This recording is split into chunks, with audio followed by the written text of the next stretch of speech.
Another episode of A Day in My Life as a doctor/itlog seller. We woke up at 6 a.m. today kasi dadaan ulit kami sa palengke. Una kong ginawa is mag-unbox ng parcel because sobrang excited ako maglagay na ng mga gamit dito sa bahay.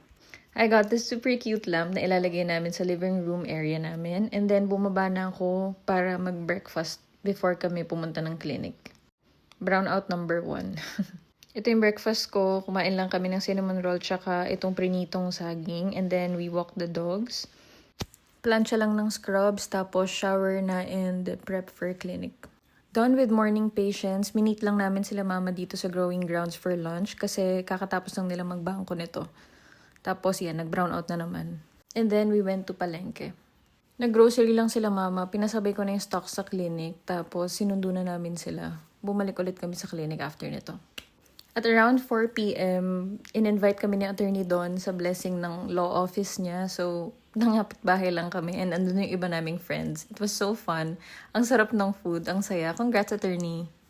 Doon na ulit mag-consult ng afternoon patients. Tapos nag-close na kami. Balik ulit sa palengke para magligpit. Nagbihis ako saglit. Bumili kami sa Watsons. Naghahanap sana ako ng hair mousse. Pero sobrang wala na ring stock sa Watsons. Bilhan ko lang din si mama ng foundation kasi may ganap siya bukas for Flores de Mayo. Tinatapos lang nilang gumawa ng mga puto, tapos nag-prepare na rin ako matulog.